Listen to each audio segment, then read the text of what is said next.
We're going to wait for the stream to fire up all across the fruited plains of the internet, and then we're going to go ahead and get started. It's been a little bit, hasn't it?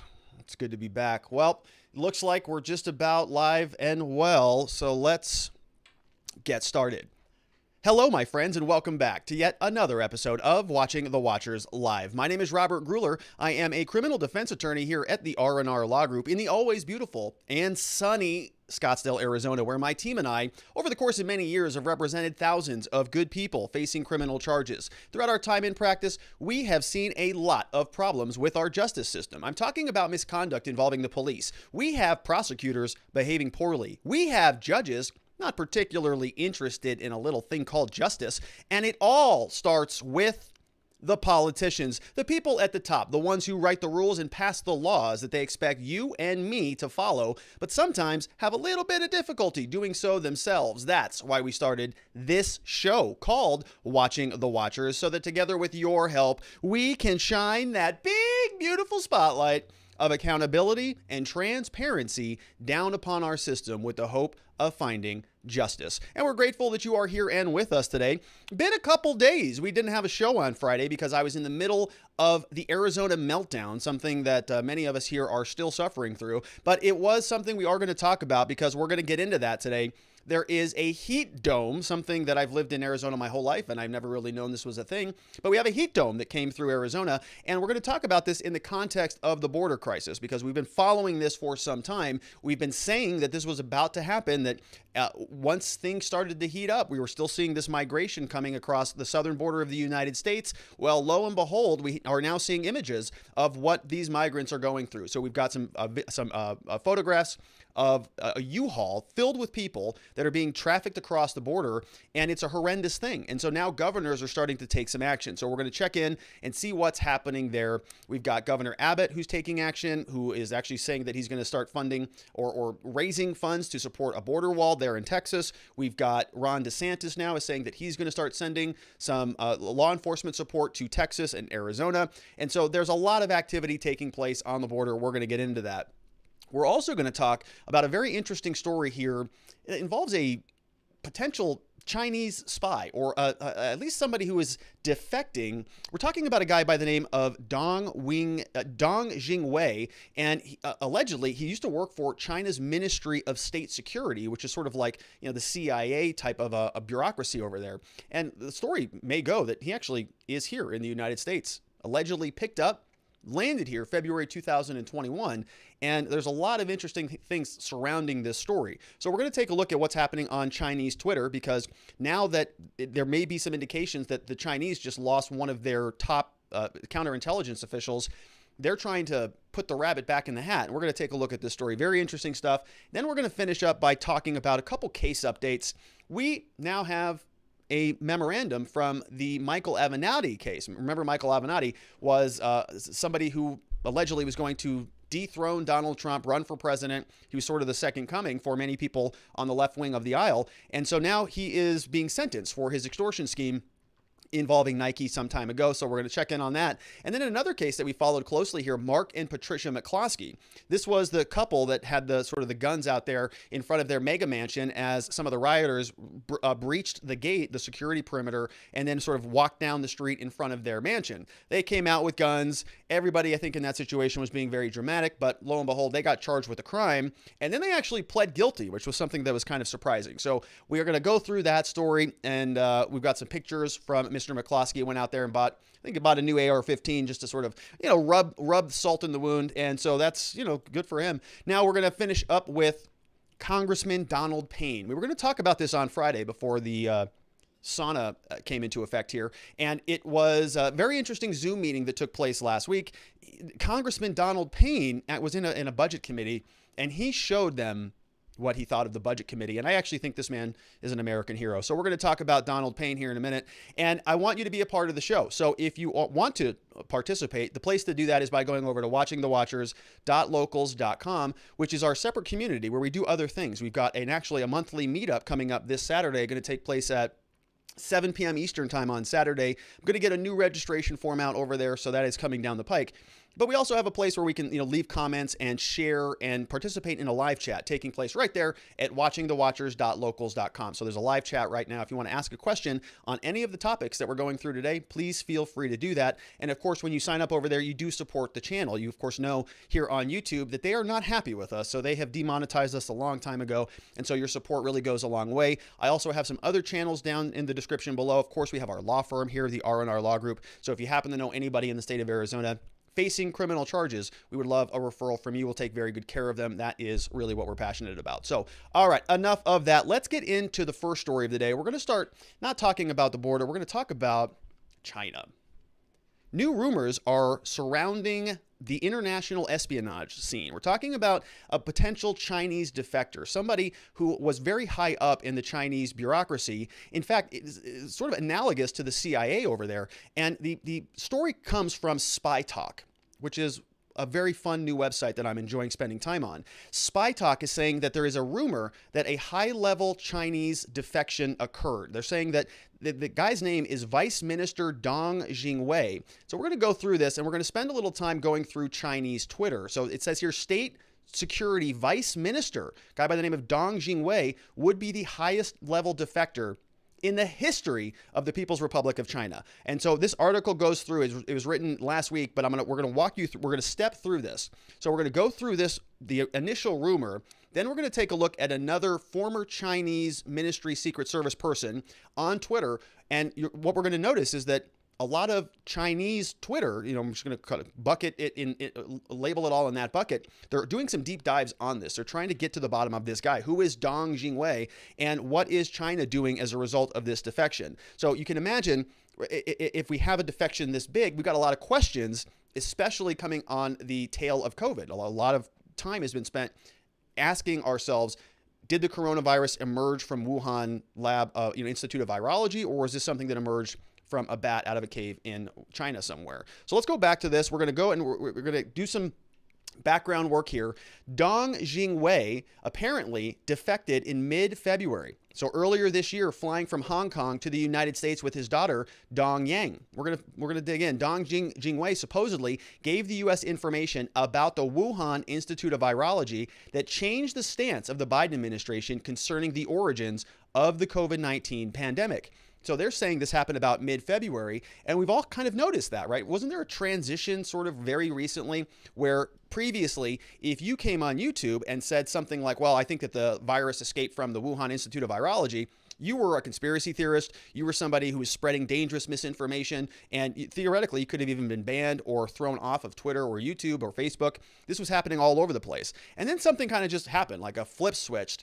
It was after that Nicholas Wade article came out, and I made a very long video, about an hour and 20 minutes on that on my second channel in the description below, where you can go and watch that. But long deep dive article, and that was kind of the opening of the floodgates, wasn't it? As soon as people started to read that article, suddenly everybody started to say, hey, it kind of does make sense. What China's been doing has not really been on the up and up, and so we're going to start taking a second look at some of this stuff. And you even notice that the Biden administration came out and was saying, yeah, actually, I know there was an investigation going on from the Trump administration, because we saw that on the transition out. I think January 15th, the day before, or 5 days before Biden was inaugurated on the 20th, Secretary of State Pompeo released a fact sheet that came out and said, hey, we got all these concerns about the Wuhan Institute of Virology over there.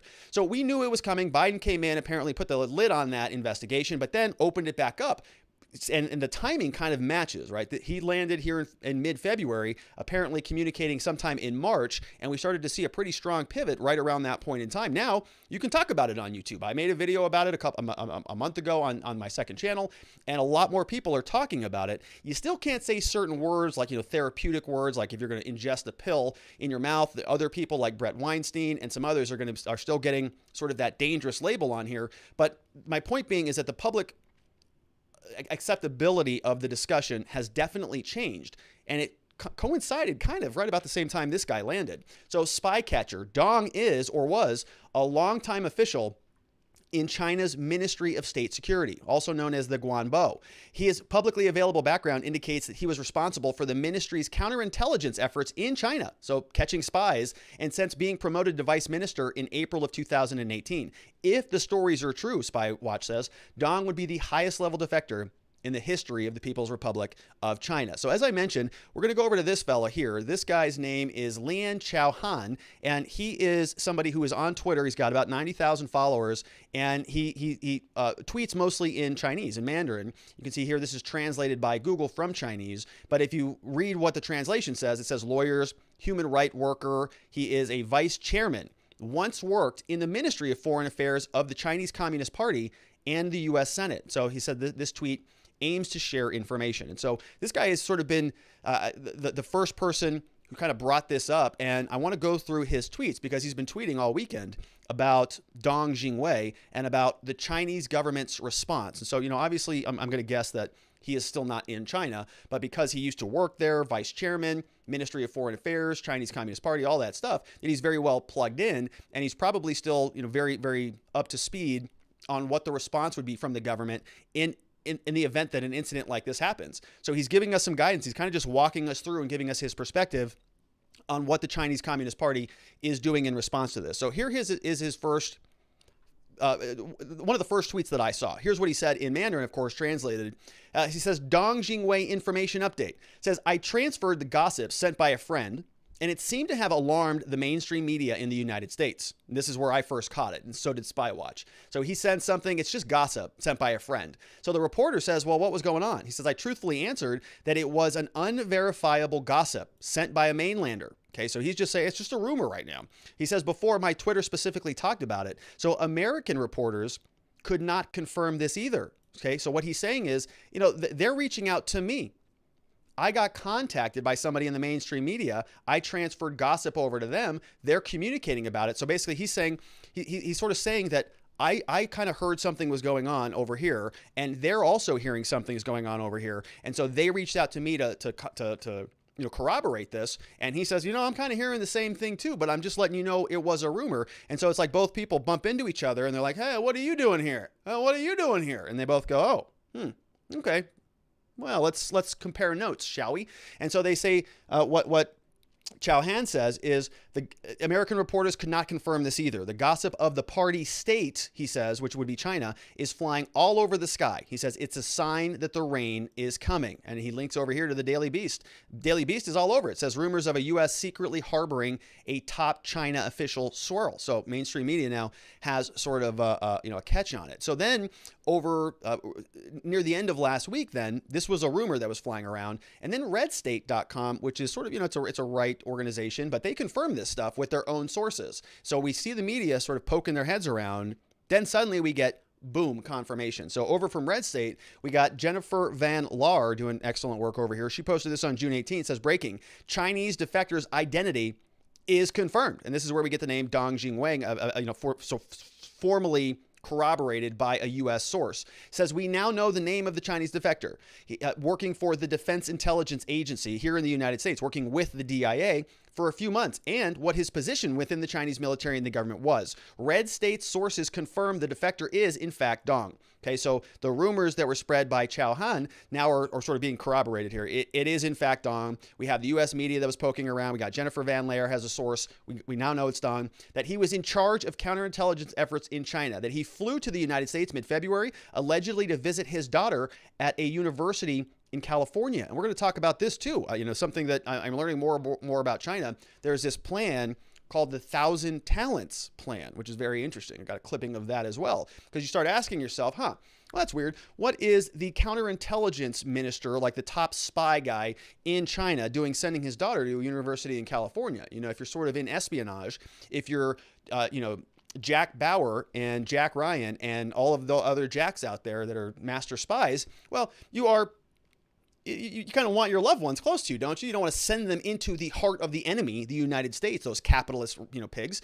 We want to keep our children close to us. So what's happening here? Oh, might be the 1,000 Talents Plan. We're going to read about that. So when Dong landed in California, he contacted DIA officials, told them about his plans to defect and the information he brought with him. Dong then hid in plain sight for about 2 weeks before disappearing into DIA custody. Dun, dun, dun, right? Whoa, this is crazy. All right, so what's going on in Chinese Twitter? Let's go back over there. So we're responding now to Chao Han. And so this person posted, Gao Yu 200812. He says, this morning, Dong Jingwei, Vice Minister of the Ministry of National Security, made a public appearance. Okay, so he's translating now this press release, this publicly released statement here from the Chinese government, the Chinese Communist Party. So what are they saying? He's translating. He says, oh, no, Dong Jingwei. Oh, no, he's here. He's here. He just made a public appearance. In fact, he hosted a symposium. The symposium emphasized that to do a good job in anti-rape and espionage work, we must not only catch the spies, but we must also catch internal traitors and, quote, behind the scenes, right? So this is the public sort of cleanup press release that the Chinese came out and said, oh no, Dong Jingwei, no, he didn't defect. He's actually back there. He was at a public symposium, and he's talking about anti-rape, and he's talking about espionage. Speaking of spies, it's very important that in China that we root out the internal traitors and that we eliminate them from behind the scenes. But Dong Jingwei, he's right back there he's at a Holiday Inn actually back there. So you'll see him later. Now, this goes on. So Twitter now is going, wait a minute. So they just posted that public, that press release that says that he's not, you have him. Other people are saying, no, you don't. What's going on here? And then we start to see, well, here's another Twitter. It says teacher Gao Yan, it was an official account that released the refuting rumors. Says Chang'an Sword, government official account Chang'an Sword. So he's saying, no, it was an official account that is trying to refute the rumors. So that was a follow-up to this press release. And then we get over here and it looks like, if that, so they post this press release says, oh no, he's fine. He's here. He's all good. Don't worry about Dong Jingwei. He's still, our boy here in China. And then somebody else, Yang friend Yuan says, oh, well, that's interesting, huh? Well, okay, China. Well, then why at 3 o'clock this afternoon, the information about Dong Jingwei on Sogu Encyclopedia is the following. Sorry, the term you searched for has been deleted or is under review. And so if you click this video, right, he's going to show us that when you go and search for Dong Jingwei, look what happens. So there's Dong Jingwei. We want to get some more information about him. And we click it, and nothing's there, right? That's the Chinese 404 page. We try to investigate a little bit more about Dong Jingwei. Click, get some more information. There he is. We search for him. Can't find him again. So Dong Jingwei has just been scrubbed from the Chinese internet. And my understanding is if you go to the Chinese version of Google, I think it's Baidu, then they also have sort of scrubbed the results. So Dong Jingwei has now been eliminated off of the internet. Now, Lian Chaohan actually posted this over the weekend as well, and he's giving us an update. So he says, okay, so where is Dong Jingwei? Now we have a name. He says, listen, I forwarded the gossip about Dong Jingwei's defect and attracted attention, which he certainly did. The political and legal committee, Chang Anjian, appeared to dispel the rumors and posted an article saying that Dong hosted counter-information discussion recently, and there was no photo or video. Okay, so that was sort of the press release that we just talked about. So the media, he says, continued to question them. A tweet said that Guan did not send the deputy minister due to the nature of his work. But some Twitter friends also sent a photo of Chen, I'm going to explain this in a minute, Chen, a second Journal-Siemen high-level secretary dialogue with Germany sent by Chang Zhejian in 2018. Okay, so please identify whether Dong is among them. So what he's talking about is this photo right here, right? He says, okay, so this photo happened. He says, look, the government is now saying Dong Jingwei is here. He just did a counter-information discussion, but there was no photo or video. And they said they didn't send him due to the nature of his work. But some Twitter friends say that you kind of do send him to those things due to the nature of his work, right? And let's take a look at this 2018 photo, for example, when he was sent to Germany to have a dialogue about this stuff. Right? And here is a picture of them in front of Germany. Here's the German flag. Here's the Chinese flag. And we've got, sort of a delegation here. And so he says that at the bottom, please identify whether Dong is among them. So, all right. So the Chinese are telling us they never send him to these things. I got a photo from 2018. Is Dong Jingwei in there? And they say, yep, he is. In fact, this guy right here is apparently Dong Jingwei because another Twitter user says, yep, please identify whether Dong is among them. Yep, Dong is on that picture. So they found 2 other photographs of Dong Jingwei. And of course, that guy looks a lot like this guy, doesn't he? Certainly looks like the same fellow to me. And so, right, this guy may actually be now in U.S. custody. So they're telling us now China is absolutely losing their mind over this. We go back to Lian Chaohan, somebody who used to work for the Chinese government, and he's saying the knife cut it in reverse. Guan, a senior official, which is the intelligence agency, says that Dong Jingwei's defection and CCP's reaction to the gossip and CCP's reaction are very strange. He says Xi Jinping's campaign to purge and clean the political and legal system has entered the deep water area.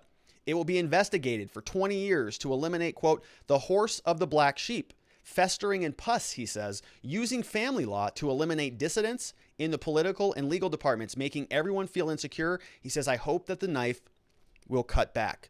So, right. So the way that I'm reading this is he's saying that what he's seeing happen in China is sort of an orientation in response to the news, that the bureaucracy is sort of realizing, uh-oh, this happened. That was a big defection. And now we have to start responding to this. So they're sort of propagandizing and removing stuff off of the internet and apparently cleaning house politically and so on. So troubling stuff. Now we go back over to the Red State article, and they're going to give us a little bit more information about what's going on here. So now that we know who Dong Jingwei is and a little bit about what's happening, they give us some more information about that summit that they held back in March of 2021. So Dong's name came up back during that during that summit. And if you remember, I think this was the same summit that I was sort of making fun of the delegation for, because Anthony Blinken was there and he's sort of scolding the Chinese delegates. He's saying, hey, you're putting all of these Uyghurs up in concentration camps and you're, doing ethnic cleansing and you're eliminating people, and sort of reminiscent of concentration camps and the extermination of people during the Holocaust. Kind of a big problem. Why don't you answer for that? And the Chinese delegate just said, oh, excuse me, BLM racist slavery holder, Anthony, how about you get your own house in order before you come over here and start wagging your finger in our faces? So it's kind of embarrassing. But apparently what ended up happening back then was that they actually talked about this. So in a tweet on Wednesday, Dr. Han Lin Chao, okay, the person we've been following here, a Chinese defector, citing an unnamed source, alleged that China's foreign minister Wang Yi and a Communist Party foreign affairs boss Yang Jiechi demanded that the Americans return Dong, and the Secretary of State Anthony Blinken refused. Okay, so maybe a little bit more came out of that meeting rather than the finger wagging going back and forth across the delegation table. Sounds like the Chinese came over here and said, hey, you have Dong Jingwei, we want him back. And Anthony Blinken, to his credit, said, no, we're not. No, sorry, we're not giving him back to you. So Red State now, their sources say that Chinese officials did demand that they return Dong. Blinken didn't exactly refuse, he says. At the time, Blinken wasn't aware that Dong was even with the U.S. government. Oh, so never mind. Well, we'll see. The sources say, and told China that the U.S. didn't have Dong, so maybe they didn't even know he was here, right? Maybe that sort of raises a red flag. Who are you asking about? Why are you asking about Dong? Where is that guy? Go find him. It's only in the last 3 to 4 weeks that anyone outside DIA knew about the defector, according to Red State. Prior to that time, the Defense Intelligence Agency was vetting the information provided and confronting Langley officials, CIA, with what they'd learned without divulging the source. It's a big deal. Experts now, quoted in Spy Talk, essentially say the defection is just a rumor. And if they say, well, it's not that big of a deal, that's not what they say here. Red State says, no, that's not true at all. Our sources familiar with the information say Dong already has provided its quantity and reliability in terms of information. Not only does Dong have detailed information about China's special weapons system, the Chinese military's operation of the Wuhan Institute of Virology, and the origins of COVID, but the government's assets and sources within the United States. Dong has extremely embarrassing and damaging information about our intelligence community and government officials in terabytes of data he's provided to the DIA. A terabyte's a lot of data. A lot. We could put a lot of YouTube videos on a lot of terabytes. Let's see how many terabytes he's got. Some of the information provided by Dong was reported by the Washington Free Beacon. So hundreds of Chinese nationals. Now, this is where we're going to read about the 1,000 talents plan. So we have these this is very interesting. Hundreds of Chinese nationals are the subject of a federal probe after law enforcement officials flagged their travel at the start of the COVID-19 pandemic. Why is that? Chinese nationals returned to the U.S. earlier than expected in January 2020, often having modified their travel plans. Why would that happen?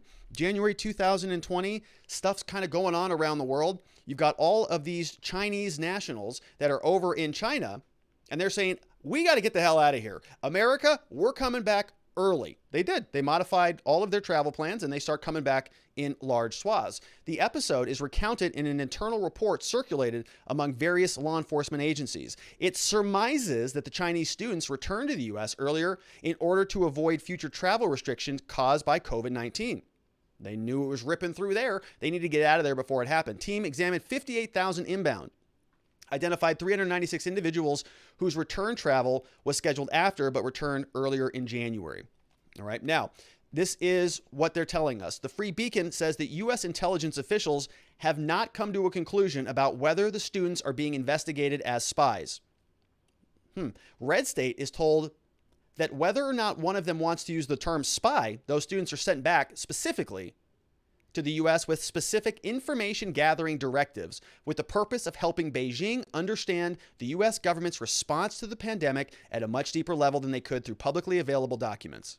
Call them spies or not, certainly sounds like spying. Those students, hashtag spies, were charged with reporting back on public policy changes, economic response, damage, impacts on the healthcare systems like equipment, hospital beds, shortages, supply chain impacts, including how long it took things like semiconductors from China to reach the U.S., civil unrest, and more.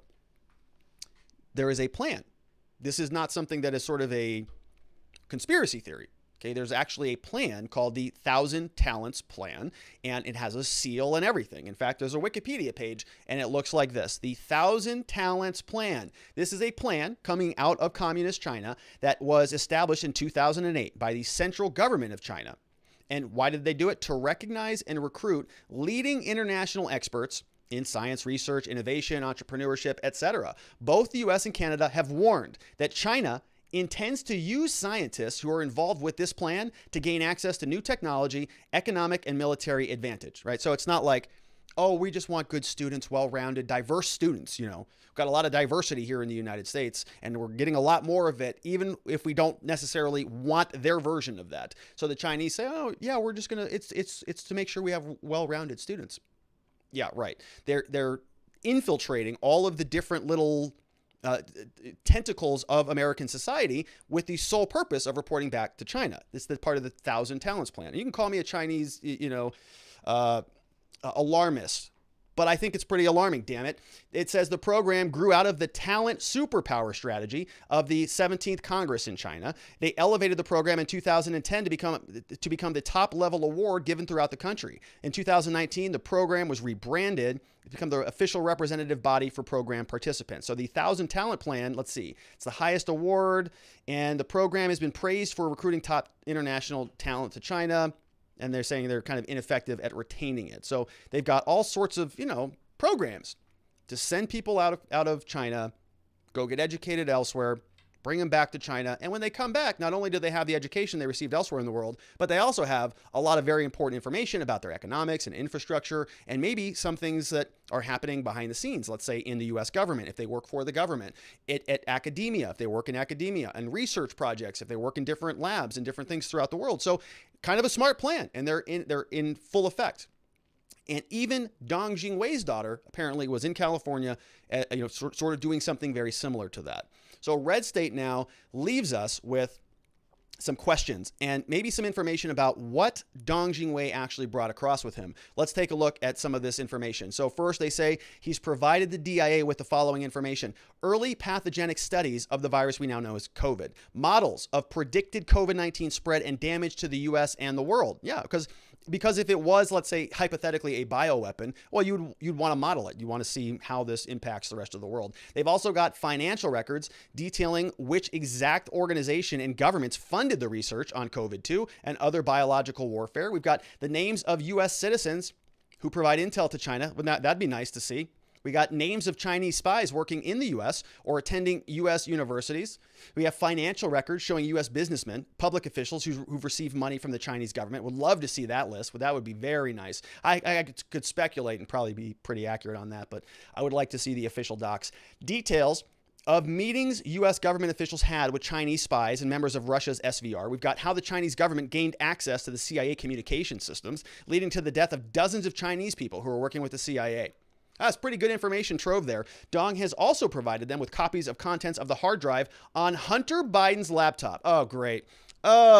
Great. That means we will never hear any of this information because Hunter Biden's involved. Showing the information the Chinese government has about Hunter's pornography problem and his and Joe's business dealing with Chinese entities. Some of the files on Dong has provided shine a light on just how the sale of the Henniges Automotive, their stealth technology, to the Chinese military manufacturer Avic Auto was approved.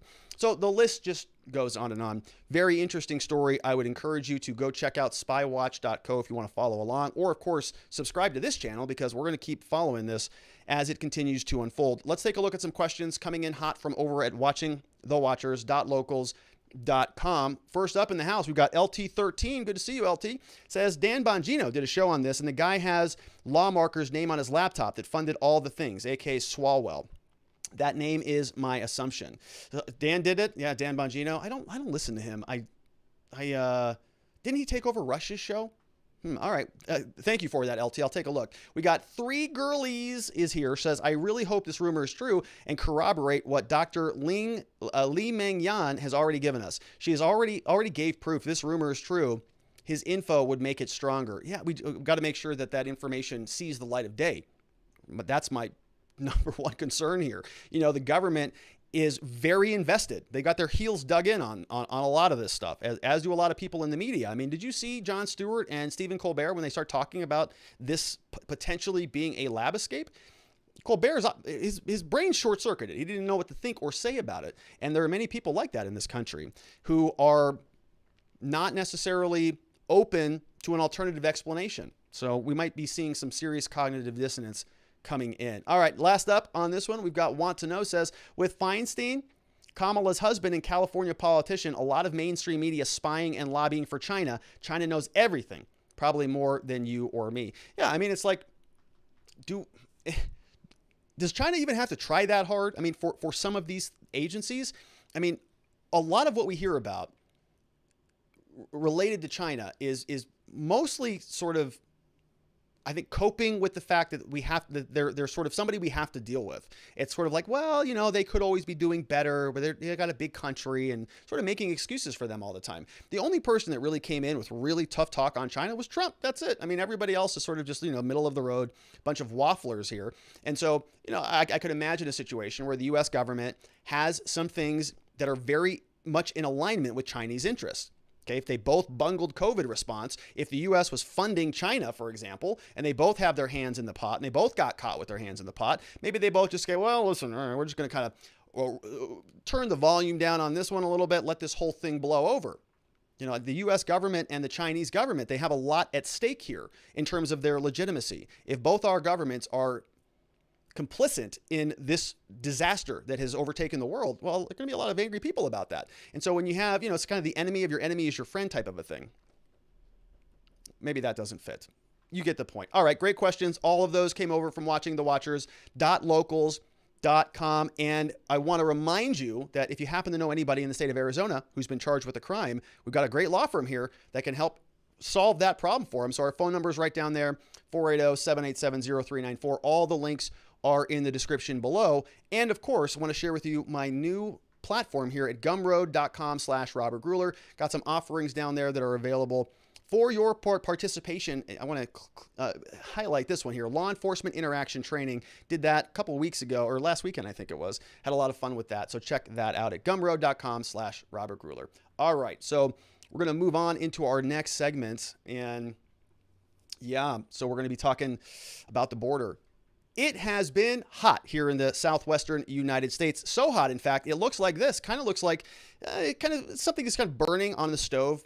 Definitely wouldn't want to eat whatever's in this sort of dark area, as you can see. Unfortunately for me, I happen to live sort of right here, right there in the middle, and it feels sort of about what it looks like. It's hot. It is June 21st as the day that we're recording this video. And, you know, typically, I don't talk about the weather on this show. But this is important because we're talking about some very, very problematic implications of a very hot summer in something that's called a heat dome in conjunction with people crossing the border. And there are now images that are coming out about people just sort of slamming themselves, packing themselves in U-Hauls and different conveyances to try to get across the border. We have governors now who are actually taking steps into taking action. They are trying to resolve this because they are recognizing that the federal government has dropped the ball at every level. Kamala Harris just went down to Guatemala and then over to Mexico, and she told a bunch of people, don't come to the United States. We're going to see if that was effective or not. But the point here is that Arizona and the southwestern United States are going through something right now, and it's kind of a weird thing. I've lived here my whole life, and you'll notice that some of the temperatures are wild. We've got Salt Lake City 107, we have Vegas 116, and we had, let's see, on Thursday about 6 p.m., Death Valley got to 128 degrees. Okay, 128. Phoenix was close by at 118. And in fact, it was so hot that it actually fried the air conditioning unit down at my Studio B. So I'm here today. And, last week, the hard drive at this studio failed. So I was recording from the other one. Then the air conditioning failed at that studio. So now I'm back here. I fixed the hard drive this weekend. So we're back in business. But my point is, it's like actually, causing a lot of problems for people. And I know that this is sort of minor compared to some of the other catastrophes that we've seen out there. Houses are not getting burned down. We do have a lot of wildfires that are spreading around the area, but it's really hot, right? People are not freezing to death. There are people, though, as we're going to see, who are actually being hospitalized as a result of this, right? They are subjecting themselves to temperatures over 110 degrees.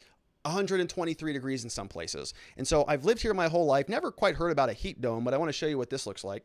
So this is a heat dome. Apparently, this is the thing. As the ground warms, you're going to see the ground loses moisture. So what that means is that it is easily heated. So then it causes sort of a rise in some of the air. Then you have a high pressure system which pushes the warm air down. And so if you look at this, it kind of looks like a convection oven, doesn't it? And it sort of feels like that around here. Well, the people who are coming across the border, they're going through all of that, right? So I'm sitting here, in an office that has air conditioning. I'm doing okay. There are, by last count, last month, 180,000 people who came across. We talked about those statistics here. This month, we're going to see if those numbers dip. They certainly will. And we said this before. They are going to dip because it heats up. And the administration is going to come back, of course, and say, oh, look what Kamala did. She solved the problem because the numbers are down. Yeah, right. They go down because it gets hot. But that doesn't stop what we're about to see. The Sun came out and says, close to death. Shock. Pics show 33 illegal immigrants crammed into a U-Haul in Texas in temperatures that are 100 degrees Fahrenheit. Trump blasts the border crisis, of course. So remember, this article came out June 17th. This was before the heat dome, and this was from about a week before that. So let's take a look. We're going to see what's going on here. At least a dozen people were actually hospitalized with heat-related illnesses. Agents revealed the group was close to perishing due to excessive heat and a lack of fresh air. Okay, so these are people who are literally going to be dying. Now, this is, look, these are people that we find at the border. They came to the border. They made it. Border Patrol says, oh my God, we got to get you people to a hospital. You're going to kill yourselves. And they're like dying right in front of them because they made it here. How many of these U-Hauls don't make it? How many of these coyotes, do something down there and we never hear about it? Gonna guess it's not insignificant. Border Protection said here in a statement that they acted on a tip of a suspicious activity near a McDonald's. Agents approached a Dodge Journey in a U-Haul truck. They freed 33 people from inside the vehicle. 12 patients were transported at regional hospitals. Others were treated for symptoms of dehydration. No casualties, thank God. Had our heroic agents not been able to free these trapped undocumented migrants, we could have seen 33 miserable deaths in this event. Right? Easily. You'll see. Smugglers do not care what type of misery they put people through as they take their money. Homeland Security is now working to identify the smugglers. Good luck. It's not clear where the migrants are being kept or where they're originally from. Agents have not said when it is they believe they entered the country. It comes as 27 migrants were found crammed inside another U-Haul truck during a traffic stop near Laredo. Agents said the temperature inside the cargo compartment was a sweltering 106, which is actually, quite reasonable. When I get in my car, it's 120 something, 100 easily, no problem. So they must have had some sort of, some sort of solution in there. Let's take a look. It says they were all placed under arrest along with driver and passenger. Though human smugglers may try different ways to avoid detection, we're going to find them. Joe Biden administration has been blasted for huge spikes in migrants illegally crossing the border since he took office. Data has shown tens of thousands made the journey in April and May compared to less than 100 who crossed in the last month of Donald Trump's presidency. So it was significantly more than that. I think in May it was 180,000. Yeah, in May. We talked about it. It was a story on the show. 180,000 people coming across. Trump blasted Biden on the border on Wednesday. He claimed that death and criminals are pouring into our country. He says, I think the reason, okay. He goes on, he was on Sean Hannity's show. He announced on Tuesday a surprise trip to the border. Republicans are slamming Vice President Kamala Harris for failing to visit the border, even though she's been put in charge of it from Joe Biden, and I've confirmed that 4 times. So let's take a look at what they're seeing inside the U-Haul. So there we've got sort of a laser temperature gauge. It says temperature reached at least 106 in there. A lot of water and sort of, some hydration. We'll see what's going on. We've got pictures of the inside of it. Harris embarked on her first trip. It was unequivocal. We've got some other people, some border, we're going to get there. All right. So I want to point this out, right? We've got Kamala Harris now. She was just down there. Went down to solve this problem once and for all. So she went down to Guatemala and then wagged her finger in the Guatemalan's face and said, hey, keep your problems down here in Guatemala. We don't want to deal with you people down in the United States, even though when she was running for president, vice president, you get the same difference. She was saying things like, oh, anything that Donald Trump does is racist. It's inhumane. We're a country of immigrants, and we're going to accept everybody. Then she flies down there as soon as she's elected, says, do not come. So she tells them, do not come. Do not migrate to the United States. And look, let's take a quick look at what date this was. June 7th, this was updated. All right, so it was about that time. She called on robust talks with Guatemalan president. All right, so on June 7th, Kamala Harris, do not come. She said something like, if you come, I believe you'll be turned away at the border, right? So she didn't actually change a policy. She's like, well, I believe. Well, okay, you're the vice president. What did you tell the Border Patrol? Do they believe, or what are we talking about here? So she says on June 7th, do not come. Guess what happens on June 10th? Well, we got a whole U-Haul full of people coming in. Now, the reason I'm showing you this picture, so you can see what I'm talking about. Their images, their faces are all blurred out. Everything is being protected for their privacy, okay? The point of it is, this is what's happening. And this is not happening because of climate change, right?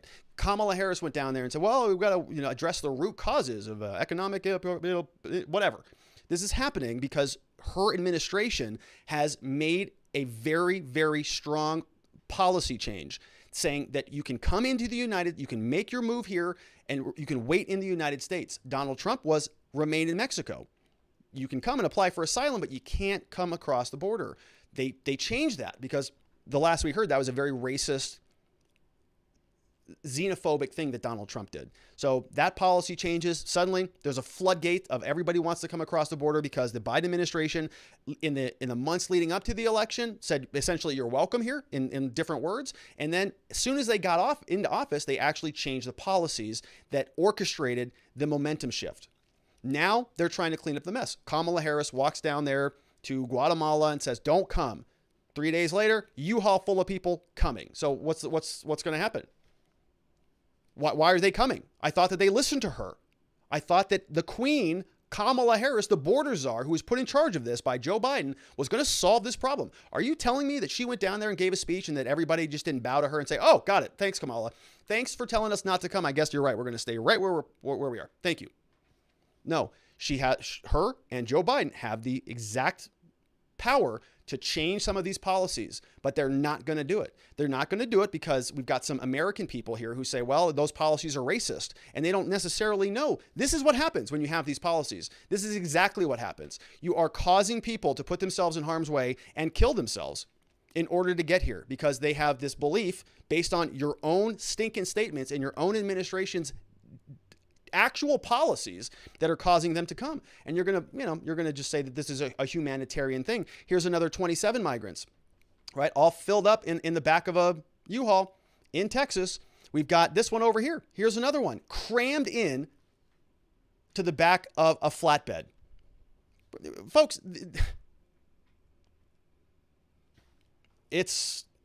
look, that is what this administration is causing to happen. It's been going on for a long time. I'm not saying they started it, but they are causing it. It's awful what's happening. Look at this. It makes you sick. These are human beings. These are people who are cramming themselves in, and they're getting taken advantage of, and they're coming across the border because they don't want racist policies. They don't want racist immigration policies. So instead, they're just going to create policies that just force, that are incentivizing people to do this to themselves. Oh my gosh, it's so insane that we're living in this world, but that's what our administration is doing right now. Great. All right. So anyways, look, if you're not really concerned about the migrants, if you look at that flatbed of people cramming themselves into the back of a flatbed, and that doesn't make your heart churn, you're like, oh, well, those are just immigrants, whatever. If you're somebody who says, well, we want more of that, so I support Biden's policies, I support Kamala's policies, because I don't care about that. As long as that keeps happening and we're not implementing racist policies, and you can feel good about yourself. If that doesn't bother you at all, how about this? How about the fentanyl that they're bringing across the border? And not the people who want to come and immigrate here to work here and put themselves in the back of a flatbed to be a part of America. I'm talking about the people who are exploiting everybody else, exploiting the border to traffic 300% higher yields of fentanyl coming across the border, as we are seeing right now.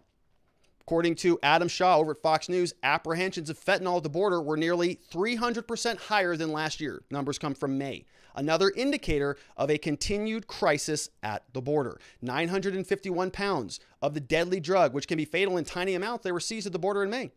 Highest amount seized since December 2020, a slight increase over April. However, it is another month that is significantly higher than the amount seized compared to the same time last year. In May 2020, 240 pounds. This year, 7,450 pounds of fentanyl, dwarfing what was it apprehended in the entirety of last year. So about 7,500 pounds this year, fiscal year 2021.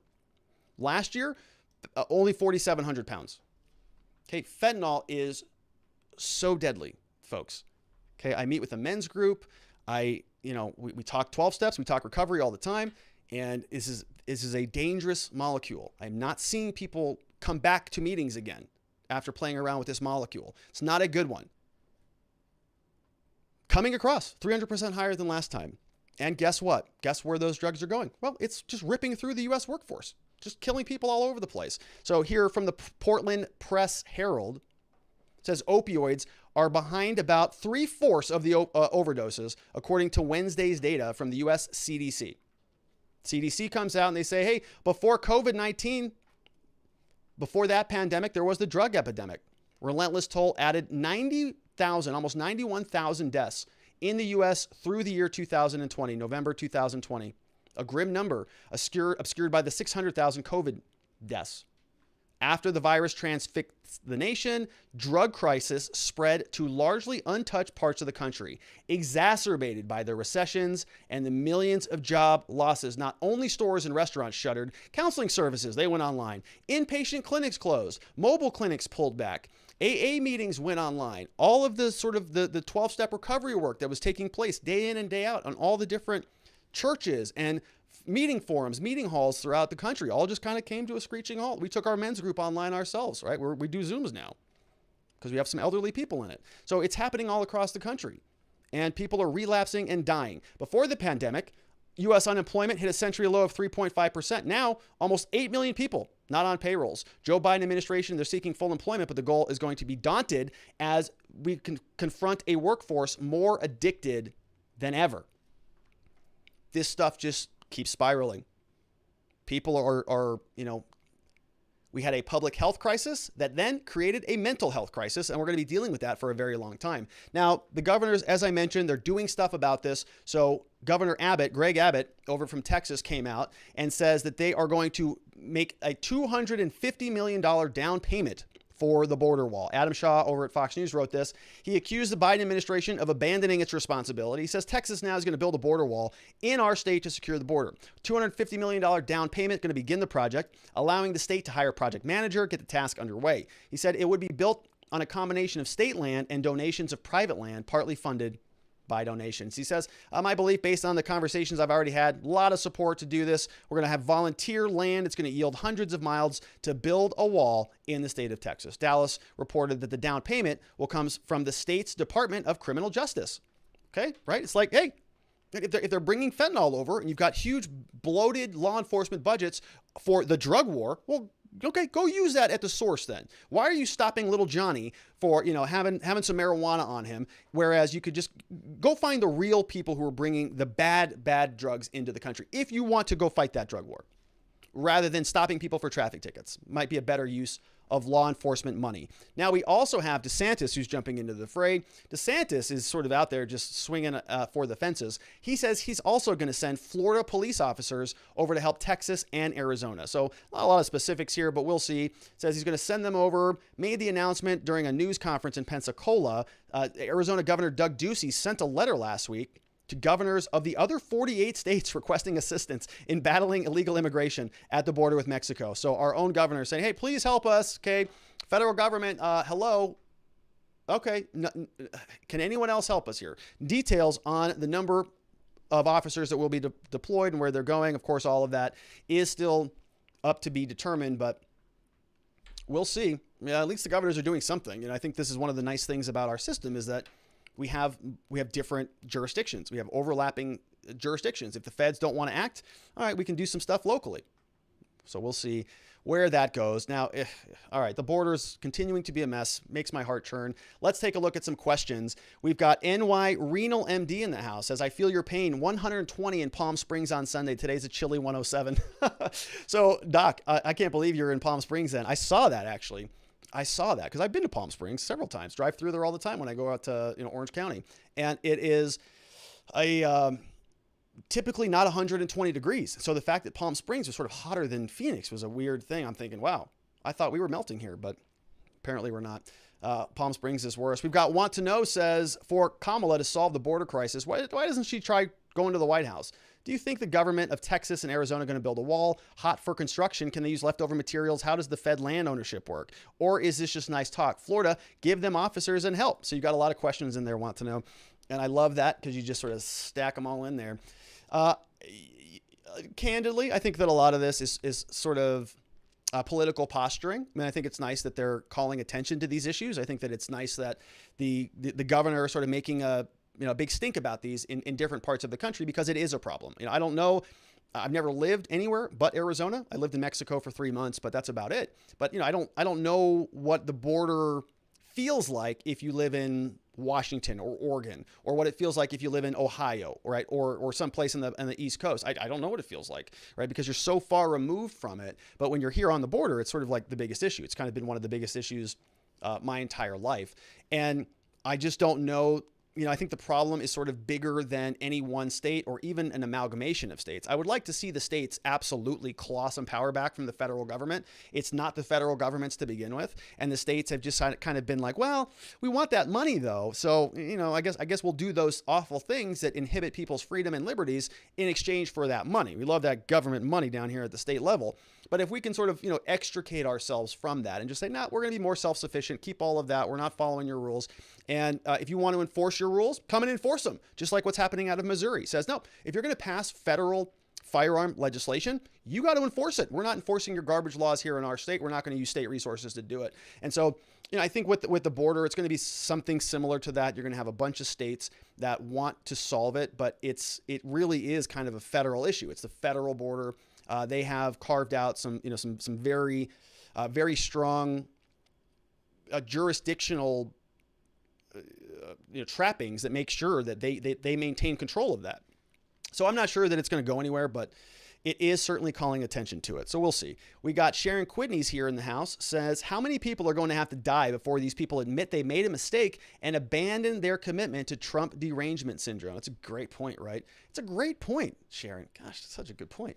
So we're sort of seeing this, right? We can talk about it in the context of the border. We can say, listen, I know you're mad at Donald Trump. I know that you think that he's a racist bigot and all of those things, but these policies actually reduced people who wanted to cross the border. Okay. And this is a big problem, as we know, because we've got a bunch of kids in cages. You said you were mad about the kids in cages. You got a lot more of them now.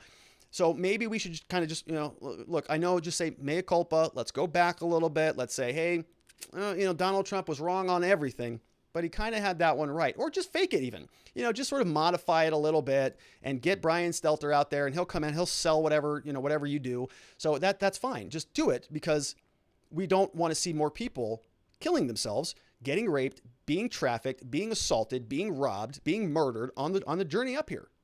Don't want to see that. So do whatever you need to do to save face, but let's have some policy changes rather than speeches down in the Northern Triangle countries, as she likes to call them. So Okay, dog whistles in the house says, and before I move on, Sharon, because the other reason your point is so astute is because this is also happening with COVID, right? It's also happening with a lot of the other drugs out there that are now sort of banned. You can't even say them on any of these platforms, lest you get a strike and be removed from the platform, as Brett Weinstein is going through right now with other doctors and clinicians who know more about this than I would gather some of the YouTube censors do. But what do I know? Maybe they know more than all of us.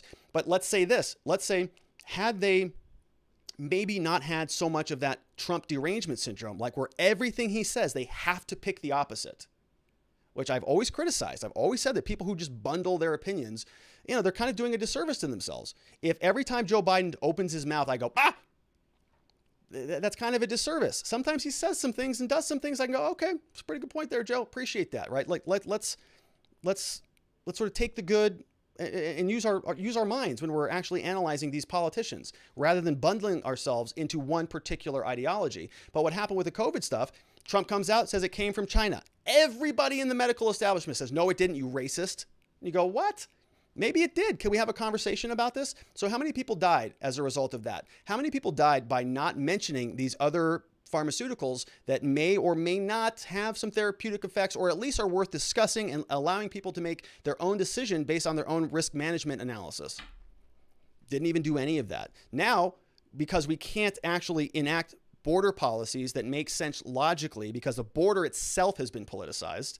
If our goal is to, hey, let's stop people coming across the border so that they don't kill themselves. Maybe there's a way to do that, but we can't get there because both sides are politicizing it to the point where nothing will get done. And now it's just patently obvious to me that there was a lower number when Trump was in there. There were policies that were one way. They changed. Numbers are dramatically higher. The only thing I can attribute that to, change in the administration. All right, we've got, and listen, and it's not just me. I know I keep moving on here, but it's not just me. These other, presidents, I think the president of Mexico said, yeah, no, the Biden administration has been basically terrible on immigration. Their messaging is way off. They told us borders are open. Now they're telling us it's not open. So they don't know what they're doing. Dog Whistle says, if illegal aliens go to ICE and say they have been subject to sex trafficking or severe labor trafficking, they have a right to stay in the U.S. on visas and get permanent residence.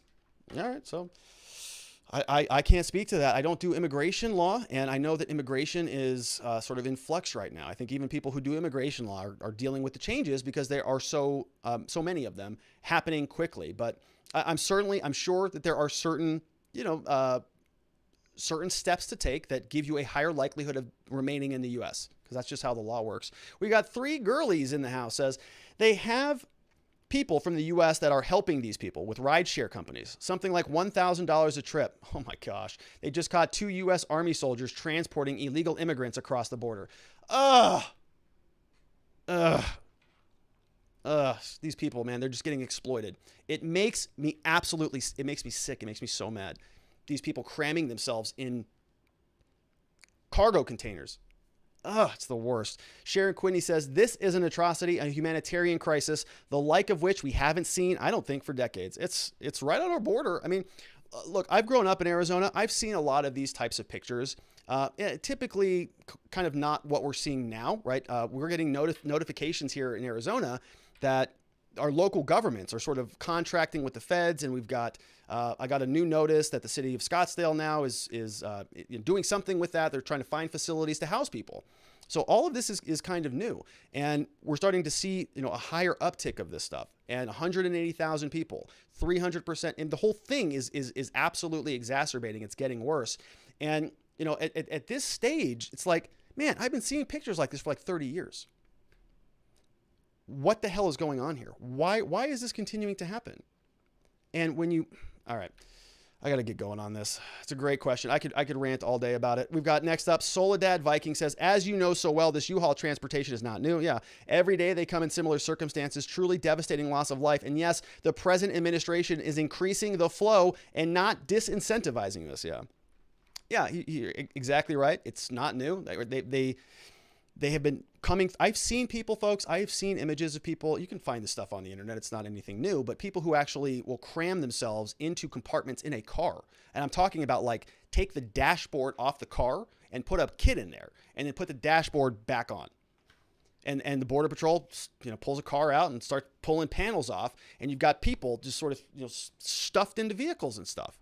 It's awful. It's really horrendous. And, this type of stuff, the government wants to sort of handhold on everything, and then they do stuff like this that is actually causing people to die, like in real time. Makes my stomach churn. All right, Sharon Quidney says, the mental health and addiction crisis is equally distressing. Another problem is that folks are making more money from not working than they would if they were employed. When will this insanity end? It's a good question. I don't know, Sharon. Probably not anytime soon. Farmer's daughter says, hey, good evening. Good evening to you, Farmer. We got, aren't there federal laws in place already and Trump was adhering to them? While surprised, Biden is ignoring them because orange man bad and voters. Yeah, it's like, there are all sorts of federal laws, right? But it's about the application and it's about the enforcement. And then we have one administration, one to the next where everything becomes politicized. And you're just going, man, it's like, it's frustrating. All right. It's Ed says, if America is so racist and such a deplorable place, according to the left, then why are people risking their lives to come here by the hundreds of thousands? This is a great question. I've always had this question too. It's like, if this country is such a rotten hellhole, why do people all across the world sort of, look to America and say, that's kind of a nice place to live. That's kind of the lifestyle that I would like to live with freedom and opportunity. And look, I say this all the time, but I think that a lot of the people who are not from America are the people that really value what America is and what it's supposed to be. I got you look around society. A lot of Americans are very just, very fat and happy. Life is so good that they're just looking for things to complain about. We have to kind of go and find racism, right? Go find it. Everything is racist. That interaction, I bought that coffee from you. You said, you're welcome. That's a racist thing. I got to go find it because everything's mostly pretty good, right? I go home, turn my Netflix on, I don't even have to work. I get a check from the government. Things are pretty good. So I got to go and make something up to complain about. And I'm not saying that racist is made up. I'm not saying that at all. But I am saying that we're sort of creating it in areas where all of us are going, what? That's a race. What are you talking about? We're living in a society where Martin Luther King said, think about things this way. And we're doing the exact opposite now today. So people are having a difficult time dissecting all of that. All right. Next up, we got Pinky says, are the illegals filled with starry-eyed dreams of freedom that are not true? I don't know, I guess. I don't know. Well, I don't think so because Kamala Harris told them, do not come. So apparently they didn't listen. Doctors in the House, NY Renal MD says if people did not hire them, they wouldn't come. Stimulus entitlements lead to citizens staying at home. This caused the demand for workers. Yeah, I think that there are multiple variables here. Okay, if Kamala Harris wants to go down there and say it's climate change or it's the homicide capital of the world or it's economic, lack of economic opportunities, sure, I think all those things probably have a factor. Definitely, right? We talk about pushing and pulling. So you've got some factors that are local to whatever country we're talking about. Let's say Guatemala, where Kamala Harris just was. She says there are certain situations that are pushing people out of the country. Okay. And so she wants to go fix those things. If she can turn, El Salvador into, not the homicide capital of the world anymore because she's magical. If she can go and fix their economy because she's magical, go donate $10 million to whatever, right? If she can solve those problems, then the theory is that those don't push people out of the country into the United States. If you look at it from the other perspective, it's about pulling. Well, what if you create an incentive in the United States that encourages people, that incentivizes them to sort of be pulled into the country, which I think is exactly what's happening right now. So if you have a push situation where there's pressure in one country and those people have a place to go, if they want to take off from the airport and land somewhere else, and that's a good opportunity for them, it makes sense because the equation is full. If you say, on the other side, if we eliminate the pull and they still have a push there, well, yeah, that certainly is a situation where you might say, well, there's a humanitarian crisis and we have an obligation to help those people. Okay. And in my philosophy, in my school of thought is, okay, let's help them help themselves rather than creating a pressure cooker escape valve where people can just pick up and leave. Right? Rather than creating a situation where they got to hold their own public officials accountable, where they have to go and sort of, fix their own country to some extent. And I know I'm going to get a lot of feedback on that. America's a an evil empire and we go out there and we take advantage of all these people and so on and so forth. That's a whole separate conversation. My point here is that what the United States is doing is it's incentivizing people to leave their countries, and it's sort of promising them a better life by virtue of the policy changes. And so when we start to see 200,000 people flooding the borders, it shouldn't be a surprise to anybody, especially this administration. And their solution to this is not to eliminate the pull. It's to go down there and tell them, don't act upon the push. Don't come. She goes down there and says, hey, your situation's terrible. Are you going to fix it? Are you going to fix those underlying root causes there, Kamala Harris? The global warming and all of the economic problems and the crime and the corrupt politicians and the bribery. And you're going to fix all of that? No? Then why are you telling us not to come? Because your policies still say we're welcome. She says, do not come, and expects that to be a solution. It's not a solution. All right. We got NY says, I do not quite understand why states lack standing to sue the federal government for not enforcing border laws. Well, it's because the courts just kind of do whatever they want, really. I mean, they find standing when they want to hear the case. They find a lack of standing when they don't want to hear the case, because the courts can be a mess. And if the courts are a mess, you certainly don't want to be alone as you're going through that. You need a law firm to help you. R&R Law Group is primed and ready to go in that journey. So we can help people with all sorts of criminal charges, things like drug charges, felony charges, traffic tickets, DUI charges, everything and anything in between. Anytime you're in trouble with the law, we are the firm to call. Our phone number is down here, 480-787-0394, or you can click that QR code to head on over to our website.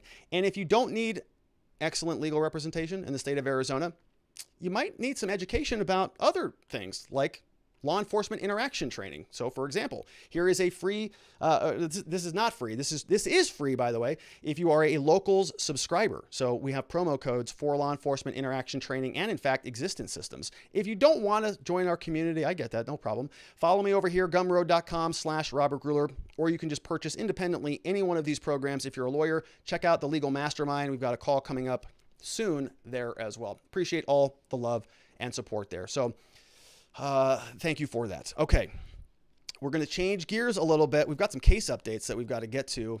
Been a while.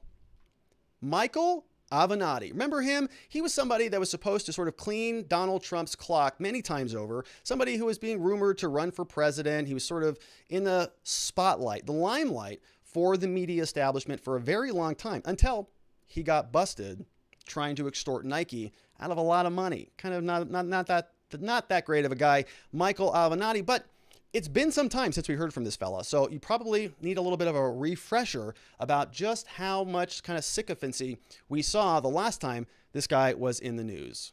He's Donald Trump's worst nightmare, Michael Avenatti. Joining us once again is Michael Avenatti. Let's bring in Michael Avenatti. Michael Avenatti. Michael Avenatti. Michael Avenatti, thank you very much. He's out there saving the country. Don Meacham says he may be the savior of the republic. You are something of a folk hero now. I owe Michael Avenatti an apology. I've been saying enough already, Michael. I've seen you everywhere. What do you have left to say? I was wrong, brother. You have a lot to say. I am just dying to hear what you think. These people all like you. I'm the only person right here Donald Trump fears more than Robert Miller. We think you guys are the tip of the spear that's going to take down Donald Trump. Michael Avenatti's a beast. Okay, that's true. And he's a beast. He's a beast. I hand it to her, and I hand it to Michael Avenatti. But he has a bigger calling here. That being a lawyer is minimal compared to what he's doing. No one has talked tougher directly to Donald Trump on TV than Michael Avenatti, and Donald Trump is afraid to mention his name. That's fascinating. Donald Trump is terrified of Michael Avenatti. He gives Trump a run for his money more than anybody else, Michael Avenatti. An existential threat to the Trump presidency. The Democrats could learn something from you. You are messing with Trump a lot more than they are. He has no doubt created sheer panic in Donald Trump's very fragile mind. Michael Avenatti is laying down the law as guest co-host. And is he really thinking about running for president? One reason why I'm taking you seriously as a contender is because of your presence on cable news. You look at the field of Democrats right now, and Avenatti's the one who stands out. If they decide they value a fighter most, people would be foolish to underestimate Michael Avenatti. I have always said that they need a fighter. Look, I mean, we're going to continue to use the media. I think we've used it with great success. Yeah. Yeah, no kidding. So that's over from the Washington Free Beacon. Yeah, continue to use the media. Use them for success because they actually lap that up. Oh, Michael Avenatti, great, great, great. So they said in there he was going to be laying down the law, and the prosecutors are trying to do the same thing. In fact, they want very substantial prison time for Michael Avenatti. This story comes over from NBC News, published here by the Associated Press. Prosecutors urge the judge to impose very substantial prison sentence, they say, for Michael Avenatti trying to extort millions of dollars from Nike. They noted in federal court submission that they recommend an 8-year prison term for the California attorney gained fame 3 years ago, representing Stormy Daniels, the porn star, against Trump. They say the prosecutors wrote in their memo for sentencing. So what happens here? We're at a sentencing phase. So remember, we just went through the Derek Chauvin trial, right? He has not been sentenced yet. He's been convicted. Jury found him guilty, but we don't know how much time he's going to get based on the judge's ruling at sentencing. And so prior to sentencing, a lot of stuff happens kind of behind the scenes. The defense comes out and they say, hey, this is what we think is appropriate. Government comes out and says, hey, this is what we think is appropriate. And then there's typically an independent party, sort of a probation department, or they call them, whatever they call them in your local jurisdiction, that is sort of given the court's interpretation of what the appropriate sentence would be. So they typically will independently interview the person. They'll all give their opinion on what the sentence should be. Then the judge makes a decision. So here the prosecutors wrote in their summation of this, their sentencing memorandum, that the defendant is a prominent attorney and a media personality. Got a large public following. They say he betrayed his client. He sought to enrich himself by weaponizing his public profile in an attempt to extort a publicly traded company out of tens of millions of dollars. They say it's an egregious abuse of trust. It warrants a real and serious punishment. Government said that Avenatti, representing the director of a youth basketball program in LA, tried to force Nike to pay him $25 million to keep him quiet about allegations of corruptions involving Nike and college athletics. Avenatti was convicted last year. Pre-sentence submission, they wrote, his lawyers wanted 6 months of jail, 6 months of prison, and then a year of home detention. They say that's enough. That's all he needs. Prosecutors say, nope, that's not enough. They've got a victim impact statement from Nike, and they got former client Gary Franklin Sr. They urged the judge to order Avenatti to pay $1 million in restitution to Nike for its fees, legal fees. And then in a victim statement, Nike wrote that Avenatti did considerable harm to the company. He followed through on threats to cause Nike billions of dollars in losses by falsely alleging in a tweet prior to his arrest that criminal conduct at the company reached the highest levels. Nike's stock price immediately dropped $1, representing $300 million, they said. So Nike executives were shocked. His lawyers wrote, Nike had made a decision not to pay Mr. Avenatti, and now they were watching as he carried out what he had criminally threatened to do. So he threatens them, pay me or else, and then they don't pay him, so he goes out. They said Avenatti issued a daily barrage of Twitter posts for weeks after his arrest, leveling provably false allegations and accusations against Nike and the high school athletes who competed in the program. Franklin said that, who was another victim, he was devastated financially, destroyed my reputation. Enrollment in my club is at a record low. I no longer feel comfortable. Last week, Avenatti and his lawyer said his client deserved leniency because nobody lost money from the crime. He had suffered enormous public shame, and a recurrence was impossible since he will never practice law again. He cannot go anywhere in public without inducing or subjecting himself to vitriolic comments or an abuse. These circumstances alone would deter anyone in Avenatti's shoes from engaging in similar conduct. A message seeking a reaction to the filings was sent to Avenatti's lawyers. Later, he faces another trial in federal court, claiming he cheated clients and others out of millions of dollars. Early next year, he's scheduled to go to trial in Manhattan.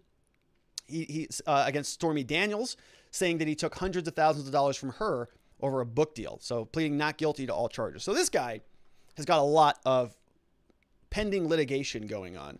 And, normally, right, I'm a criminal defense attorney. So I kind of look at things in a light favorable to the defendants more often than not. So you kind of look at this and you say, well, Avenatti, people do bad things and well, no, not so fast. This guy's a lawyer and he's a corrupt lawyer and he's a piece of garbage all around. So good that he's going to get what is coming to him, because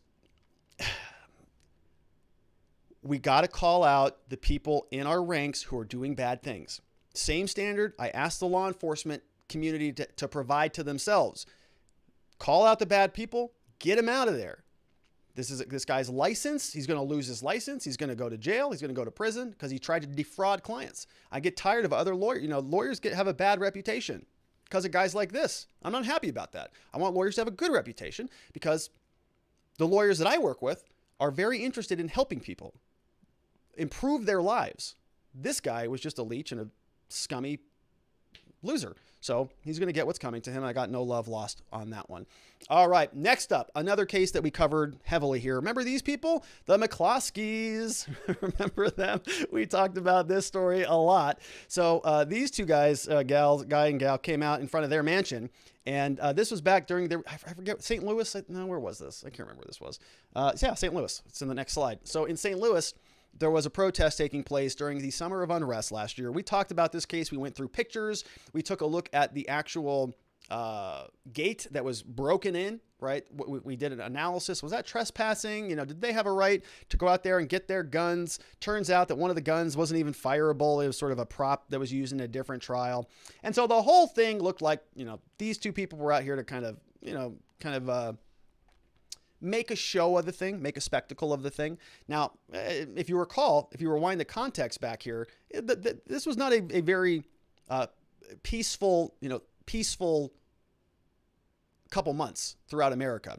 We had a lot of buildings being burnt down, a lot of people being hit by cars. I think a former police officer got shot and killed by the mob. You know, all sorts of stuff was happening. And so nobody really knew what was going on. So these protesters break through their mega mansion area and they break in. These two people are lawyers. They grab these guns, they go out front and they sort of get into it with some of the protesters who are walking through their neighborhood. No guns go off, no physical altercations, nothing happens, but they get charged with a crime. And you start to say, well, that's kind of weird, because it kind of looks like that they were defending themselves on their own property against people who broke and entered into their HOA, into their, into their residence area. And kind of what the Second Amendment is there for, right? To defend yourself against a potential threat coming in onto your property.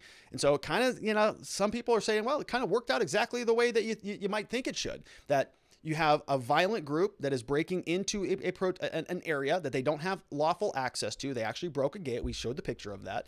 And they who knows what happens next? So a Second Amendment person might say, well, what happened is exactly what's supposed to happen. There's an active threat. You show that that threat is going to be met with force if it continues on. It doesn't continue on. The situation dissipates. Everything goes back to normal, kind of, how it should work in a way. And now what we see is that the prosecutor out of St. Louis didn't like that so much. So she actually charged them with a crime, which is when, you start getting a little bit irritated about this. Or if you're me, you get a lot irritated about it. So let's see what happened here. The backstory comes over from the New York Times. This was a St. Louis couple, aimed guns at protesters. They actually pled guilty. What? So I was not expecting a guilty plea here, and I don't think anybody else was, as kind of a surprise. And, a lot of people are sort of mad about this. They'll come out, oh, those McCloskeys, those Second Amendment traitors, they didn't do anything wrong. They should just have gone to trial and lost, right? And then you have other people who say, well, they're lucky. It's kind of a smoking sweetheart deal. They should have been locked up. What they did was totally reprehensible and illegal, and they should have the book thrown at them. And so we're kind of in the middle, right? We kind of split it in the middle. And this is what people talk about all the time. It's like plea deals. It's kind of a scary negative word, but it happens a lot. And I always talk about this if there is a good reason for it. If you are going to get something out of it, sometimes it may be worth your while to do it. And I know that that's kind of one of those things that defense attorneys are not supposed to kind of say publicly, like, hey, sometimes it's a good idea to take a plea deal, because nobody really wants to hear that, right? People charged with crimes, they don't want to hear that. But there are situations where lawyers, even this guy who is a lawyer, his wife's a lawyer, they took a plea deal. Let's see if there's a reason why. Let's see if we can tease out anything that might be going on here. So St. Louis couple gained national notoriety last year. They were filmed pointing guns at the people who were walking near their home. They pled guilty to a misdemeanor charge. Okay. They agreed to pay a total of nearly $3,000 in fines. So if you saw their house, that's tip money to them, doesn't even matter. The couple, both lawyers, also agreed to give up the guns they had brandished in the confrontation. So that's also, it sounds like a lot of losses right there. Patricia pled guilty to second-degree harassment, going to pay a $2,000 fine. Husband Mark, who is running for U.S. Senate. Oh, you see that? There it is. Okay, so he's just doing a risk analysis equation. He's running for Senate seat in Missouri, pled guilty to fourth-degree assault, pay a $750 fine. So nothing. So very small misdemeanors, about $3,000 in fine, nothing for them. He's running for Senate, so it doesn't serve him to have a criminal case lingering over his head throughout the entirety of the pending Senate run. Going to have a lot of discovery, going to have a lot of trial stuff, a lot of stuff going on there. So as part of the plea deal now, we've got Miss McCloskey. She gave up the handgun that she was brandishing. We've got McCloskey agreed to give up the AR-15 rifle. Neither is going to face jail time. We got a brief interview here. Lawyer for the McCloskey said they're very happy with the disposition. They're going to have the fine paid as early as possible, look forward to moving on with their life and focusing on the campaign for the Senate. Outside the courthouse, he agreed with the prosecutors that he had put the protesters in danger. He says that's what the guns were there for. I'd do it again anytime the mob approaches me, right? Sort of exactly what happened. Now, I don't know that that's criminal, but he thinks, I guess that it is. Richard Callahan, a special prosecutor assigned to the case, said in a statement that the plea agreement was reasonable in part because no shots had been fired, nobody been injured, and the McCloskeys called the police. The protesters, on the other hand, were a racially mixed and peaceful group, not based on the fence that we saw, including women and children. They simply made a wrong turn on the way to the protest in front of the mayor's house. Okay. Well, we should have. I didn't pull the actual image of the gate, but it's broken. Somebody smashed it in order to get through there. So here's McCloskey. Let's see what he has to say. I stood out on the porch with my rifle and made them back up. And that's what I'd do again if that's a crime in Missouri. By God, I did it, and I'd do it again. It happened nearly 1 year ago. Since then, Mark McCloskey has announced a run for United States Senate. His wife, Patricia, also pled guilty today to second-degree harassment, also a misdemeanor. The couple sees today as a victory. The prosecutor dropped every charge except for alleging that I purposely placed other people in imminent risk of physical injury, right? And I sure as heck did. That's what the guns were there for. And I'd do it again. Anytime the mob approaches me, I'll do what I can to place them in imminent threat of physical injury because that's what kept them from destroying my house and my family. The case was handled. Right. That sounds like cope. That's cope right there. He's coping. He's coping with what he just had to do. Now, there are good reasons for that, right? Like I said, he does not want this lingering over his head when he's running for Senate. And I guess probably running for the 2022 term. So he's got to get this done and over with. And really what he took, a deal like that for him, it doesn't, I'm going to guess it has almost zero consequences. $2,750 is going to be nothing for them. They're both attorneys. They live in a mega mansion. So that costs them nothing. They probably worked it out with ethics counsel. So nothing's going to impact their law licenses. He's running for Senate anyways. And, it's sort of a good way to get some publicity here because the next thing that he did is he went out and bought a new AR-15, right? So he went out the couple days later, just went out and got a new one. So went over to this store, which looks like they've got some pretty nice inventory, which is a good thing. Last time I was in mine here in Arizona, not so good.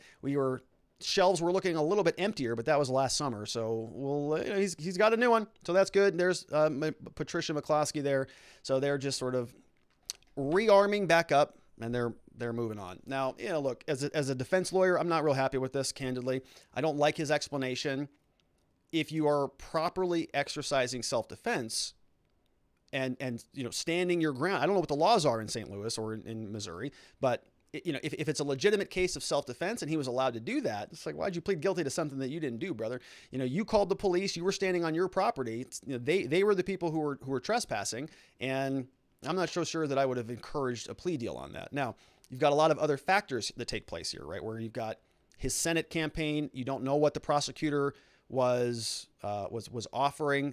You get sort of a risk analysis, right? If a prosecutor said, well, look, I'm going to give you an option here to plead guilty to this thing, and it's a $750 fine for a level 4 assault, which we don't even have in Arizona. I mean, we have felony assaults and then misdemeanor assaults, and we got three classifications of those. So so it sounds like very, very low. $750 fine, basically nothing. If that doesn't jeopardize his law license, if it doesn't preclude him from owning another gun, and if the maximum potential risk, you look at upside and downside, the maximum downside might be she moves forward with a felony weapons charge. Right now he's facing a felony with potential prison, and you might have a jury that gets lopsided one way or the other, and they come in and they say, no, we just don't like you. Doesn't matter. Self-defense doesn't matter. Could be a same situation to a Derek Chauvin type of trial. Don't even listen to the facts. It's politicized. We don't like you. We're going to convict you. So then he gets convicted of a felony. Now that absolutely does because he goes to trial and he sort of risks it, right? Well, I think I've got a good case here. We're gonna make our self-defense case. You get a lopsided jury for whatever reason. It's overly politicized. You get a bad judge. You present all of the evidence in the world. They still find you guilty in 3 hours. Now he's got a felony conviction. His risk exposure is really high now, right? The judge could sentence him theoretically to prison if the statutes support that in St. Louis. So I don't know. So he just said, all right, enough already. We're going to pay a small fine. I'm going to go buy another gun. We're going to put this whole case behind us. That happens a lot. And it's not a bad thing, right? We're talking about restoring people to sort of, where they were or better if we can. And it sounds like he's just going to move on right past this. Got a lot of publicity out of it. He's running for Senate now. Nobody knew his name before this happened. So he got exactly what he wanted. Probably part of the reason he went out there in the first place. Oh, we're going to make a big show of this thing. So it worked out well for him. He doesn't need to continue to fight the justice system. I would love to know what his position is on criminal law and whether he wants to do anything about that and whether he thinks that this system was appropriate or not. I mean, I think it was totally inappropriate for her to even charge him with some of this stuff. But there he is. All right. So that was the McCloskeys. We got one final story. This one is just great. This guy is a Democrat. Okay, let me tell you this. He's also, I think America's most treasured congressman. This is U.S. Representative Donald M. Payne Jr. All right, so he had a Zoom slip up. We're going to talk about this. So he's a Democratic congressman coming out of New Jersey. Been doing that for a long time. Let's see. Tireless fighter in 2021, voted chairman of the subcommittee on railroads and pipelines. Committee has jurisdiction. He got $900 million for the Gateway Project, led Build America series. Okay, right. So he's been doing a lot of stuff. Now, was on a Zoom meeting. Unfortunately, this was an official Zoom meeting that was taking place in Congress, and this happened to be broadcast on C-SPAN. Darn it. So we've got here now, hero Congressman, Representative Donald Payne. He's caught in his underwear napping during a Zoom hearing. All right, let's see how amazing this guy is. So the video began circulating last week, shows that Donald Payne, he's questionably dressed for his House Committee on Homeland Security. So this is why this guy's just going up in my book. So he's House Committee hearing Homeland Security. What are they talking about at this useless meeting? How much funding the department should receive in 2022. Okay, so let's frame this out.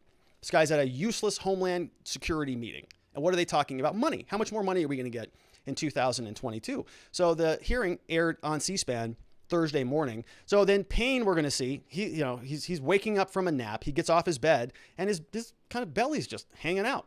He wore light blue underwear and a darker Captain America t-shirt. That's right, to this useless meeting. Upon leaving the camera, other Congresspeople can be seen in awe.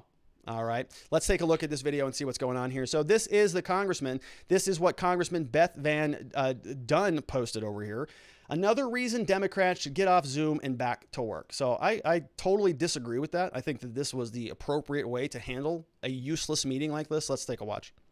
This is from the Zoom meeting. This is Congressman Payne. Authorizing capabilities CISA has built through a pilot called Cyber Sentry, which allows CISA to partner with certain strategically placed critical infrastructure to monitor and detect threats in real time, specific threats to industrial control systems and operational technology. Would you agree that for CISA to be effective, it needs authorized?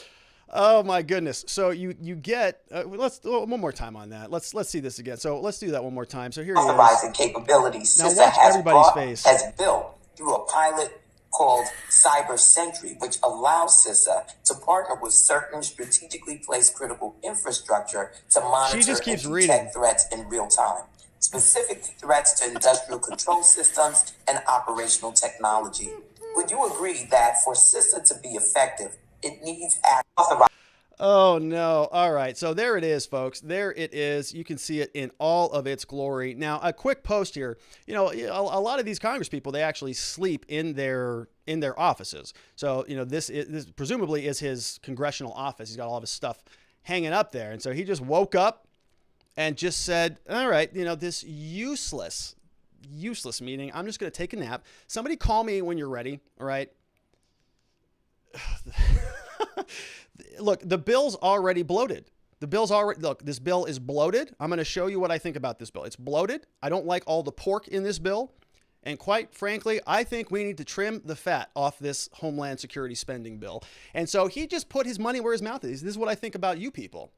Here it is. And quite frankly, folks, you know, I think that's the appropriate way to handle all budgetary meetings in Congress moving forward. So big fan of that, Congressman. Hats off to you, good sir. Sleep well, rest well, and continue to do your job in Congress, not doing anything. At least you're being honest. So that's good stuff. We got Dr. NY Renal MD in the house says, by the way, he stole a multi-million-dollar settlement to his one client. So talking back about Avenatti, who is paralyzed. That's great. The guy is penniless, practically homeless, without any money, truly despicable. Yeah, and he just was taking advantage of people left and right, right? And people, when attorneys take advantage of people, it really irritates me. It just, you know, anytime anybody does it, police, prosecutors, judges, because you're in a position of power. You have sort of this delegated authority. You know, whether attorneys are, you know, deserve it is a whole different conversation. But people think that, oh, I have a legal problem. I'm going to trust you to help me with my legal problem because this is a foreign country to me. I have no idea how any of this stuff works. I am trusting you. And when they take advantage of that and rip people off, all right. Osak71 says, Rob, big fan. So does the R&R Law Office accept crypto coin as payment? As a matter of fact, we do there, Osak. We took our first crypto payment back in 2017. Can you believe that? It's a good thing we did that. It's a good move. All right. It's a good question. We do take it. We got NY Renal MD says, but since he is a trained attorney, he should be made to work and pay back everyone he screwed. He's in jail. He's just a drain on society. I think judges should have a leeway for criminals like this to pay back the people they hurt. It's a good point there, doctor. But do you think what's he going to do? Does anybody want his legal services? No, they're not any good.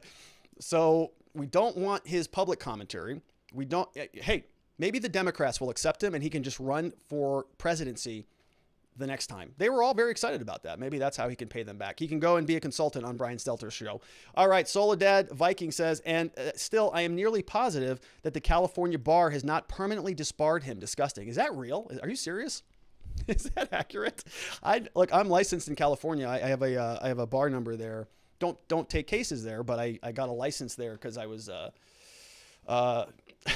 I was dating a girl who wanted me to take it out there, and I took it. So I've always heard that the California bar was not particularly grueling in terms of adhering to its ethical standards, but the fact that Avenatti is still on there is a wild thing. We got Pinky 2 is in the house, says, sounds like he deserves what he gets. He has a pattern of doing bad. That is true. That is an understatement there. We have NY Doctors in the house, says, perhaps this is a clever legal strategy. Since they pled to a misdemeanor, couldn't they go back later to have their records expunged, wait until the environment cools down? I think they still retain their law licenses. Yeah, so you certainly could, right? And again, I don't practice there, so I don't know what the specifics of their rules are. But in Arizona, we have what's called a motion to set aside a conviction. So after the fact, as long as you've kind of completed everything, paid your fines, completed probation if there is any, and not gotten in trouble again, you can actually go back and say, hey, court, I want to set aside this conviction.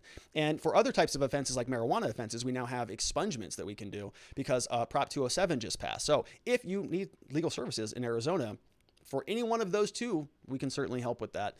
But yes, I think you may be right, doctor, that this is just sort of a procedural blip in the whole scheme of things. They're just going to move on past it. Now, they're in a position where it doesn't really impact them. Okay, they've already got their law licenses. They've already got millions of dollars. They've already got a reputation. In fact, if anything, this is going to help them, right? This is going to sort of they're going to be able to use this, and he's going to hit the campaign trail and say, that corrupt prosecutor, that right.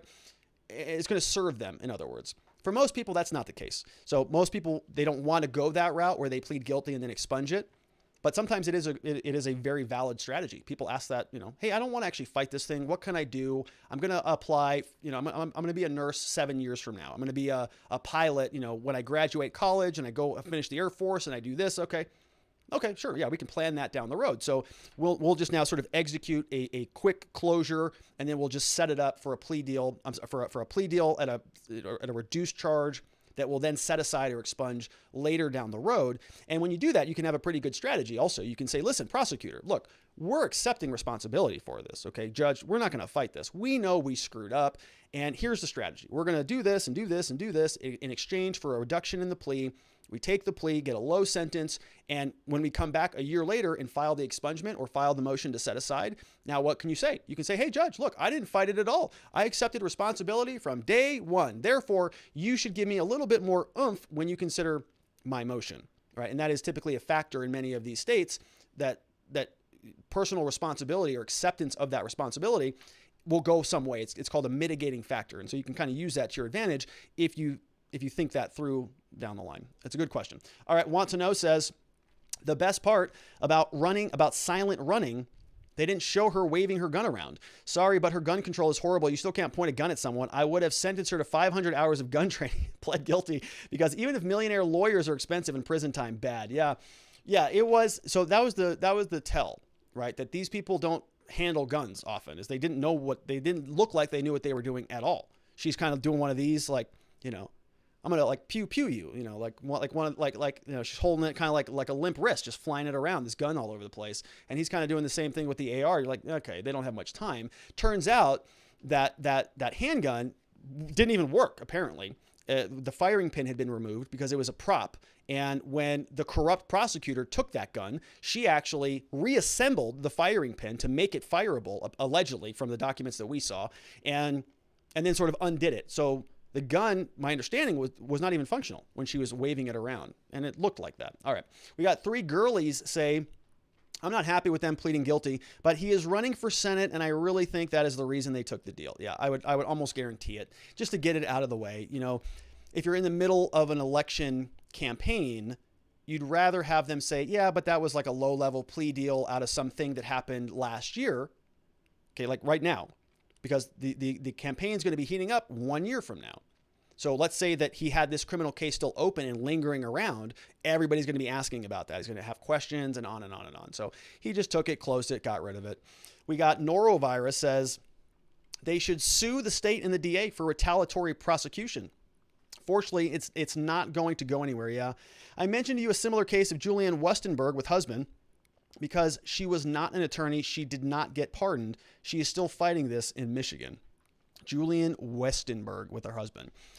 Yeah, these Second Amendment cases are going to be really ramping up here pretty soon because Kyle Rittenhouse is coming up soon. I just saw a headline that I think his organization had raised like $500,000, which is just amazing. So that case is going to be coming up hot near the end of the year. We're going to be talking a lot about gun crime, certainly. We got Baranski's in the house, says, if you were charged with a, quote, hate crime you were not guilty of, would you plead for a misdemeanor fine or take the chance versus a Democrat jury in court? Yeah, right. That's a great question. This happens all the time. People take plea deals all the time for situations where they're like, I kind of didn't really do that. Well, look, here are the options. This is what we've got. This is what we've got. People say, yeah. Because it's sort of that framework that I just laid out. What happens if the prosecutor comes back and says, fine, if you're not going to take this deal, then I think I have cause to charge you with this felony weapons charge and this felony weapons charge and attempted, murder or something like that, stacks them up there, knowing that she's not going to win all of them. She's not going to win attempted murder. Of course not. But maybe, aggravated assault with a deadly weapon, maybe she gets that one because she stacks all the other ones on top of it. And they lose that. Now they get a felony conviction. Now he goes from no jail to 6 months in prison or something like that. It can go bad quickly. And this is what prosecutors know. This is what the justice system knows. They stack it against the defendants because they know that they have this power. And they just bully people into plea deals all the time. Probably, something similar to that happened here. Not that they were bullied, but that they just made a calculated equation. Same thing that people do, right? Same thing that people, okay, well, if I go to trial, I'm going to get 10 years. But if I plead guilty right now, I'm going to get 6 months. Just going to plead guilty because the risk is too much. And you just don't know with the jury. You can have the best lawyer in the world. You can have all the reasonable doubt in the world. If it's a politicized jury, they just go, well, yeah, but you're a racist white guy with too much money. Could be bad. We got Pinky 2 says, Second Amendment, folks, we'll be back. Well, if they were peaceful, then let's see that fence. We had a picture of it. It's busted. If they would have not pointed the guns at people, would it have been illegal?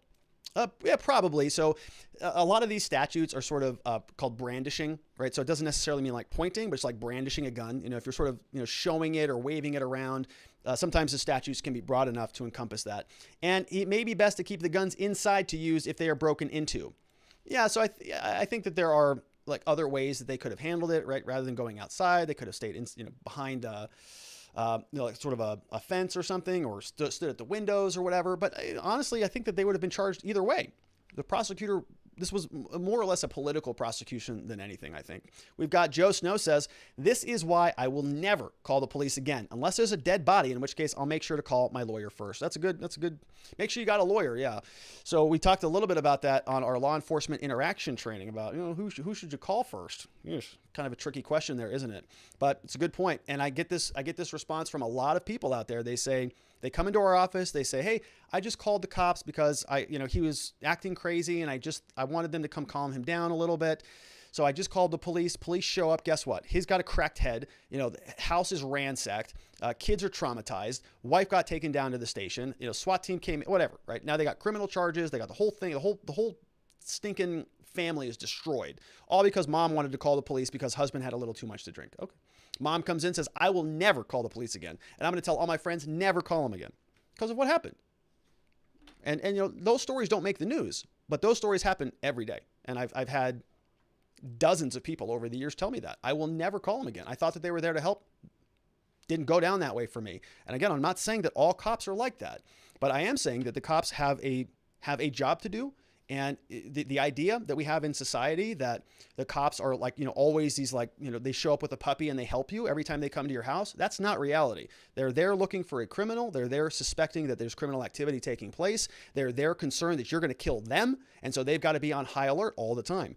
And so we sort of created this system, this culture in our society. We talked about this in law enforcement interaction training, which is available now on gumroad.com/Robert Gruler. You can go there and buy a copy of it.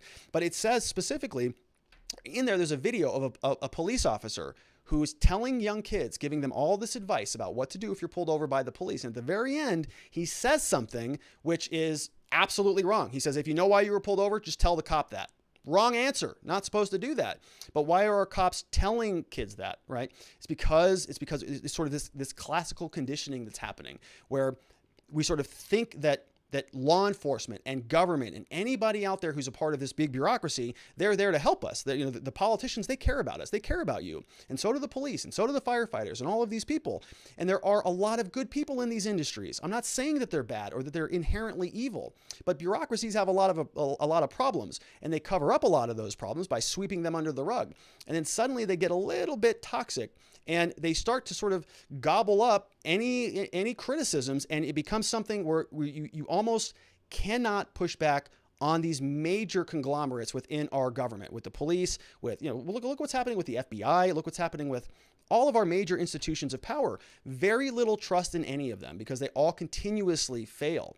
So when it's a sad thing. People don't want to call the police anymore, but I certainly understand why. All right, next up, we've got Jeremy says, I understand they took the, quote, easy way out, but in my opinion, he caved in on the anti-Second Amendment advocates. Hopefully he didn't set a precedent that opens up other people exercising their rights under the Constitution. Yeah, I agree with you, Jeremy. I'm not so sure that... I'm not so sure that we're going to see a cascade of that. I think some of the other cases are a little bit better legal posture for trial than maybe his case was. We got Nadarb says, just to point out how gross and corrupt our judicial system is. Avenatti got that little slap on the wrist for trying to con someone out of millions, but I got 6 years of my life wasted for supplying the demand for a plant that just happened to be illegal. Ugh, Nadarb. 6 years for marijuana. I can't stand the marijuana laws here. Fortunately, we're seeing, it's like, man. So fortunately, we're seeing, movement this direction where the marijuana laws are coming more in alignment with reality. And, unfortunately, there are people like Nadarb that not going to get those 6 years back. it's a consequence of this drug war that doesn't do much of anything. Sorry to hear that, Nadar. Glad you made it, man. Glad you're here. Thank you so much for being a part of the show and for sharing your experience with us. Really do mean that. Appreciate it. We got LT13 says, y'all have no idea what teachers have seen. I've seen naked parents, F-bombs dropped in the back, and grandma being taken away in an ambulance. So she's a teacher talking about oh my gosh, the Zooms. That's hilarious. One more time. Naked parents, which is weird if they're walking around with their kids are on Zoom, F-bombs, that I can understand, and grandma being taken away in an ambulance in the middle of class. That's funny. Thank you for that. Well, hopefully grandma's okay. But the rest of that is funny. LT13, thank you. We have Norovirus says, sorry, probably don't know the Westenberg case, but it's identical. It says she pulled a gun in clear self-defense. Oh, I saw this case. Yeah, on a black family after they were baiting her, possibly about to attack her. She is white. She got charged with a felony. Yeah, I saw that one, Nora. Maybe, yeah, I think you did send that to me. This was the one where she was sort of backing out of a parking lot and it got confrontational. She gets out, she draws quickly, and then, oh man, yeah, I remember that video. That was an intense video. I thought somebody was going to get shot in that video. I'm glad that didn't happen. We've got NY Renal MD says, I mean, a simple rule change could fix this problem. If Jeffrey Toobin gets a second and third chance, I say let the Anthony Wieners and this congressman to their own devices. They can actually start a whole new party. The Toobins, the Paynes, and the Wieners. Oh my gosh. That's so great. The Toobins, the Paynes, and the Wieners. All right, last one up. We've got Osak says, Rob, does pleading no contest make it easier to remove the charges down the road? Not in Arizona. In Arizona, at least, it's essentially the same thing as a guilty conviction. The only thing is that you don't have to say I plead guilty. You'll say I plead no contest. So sometimes it's kind of a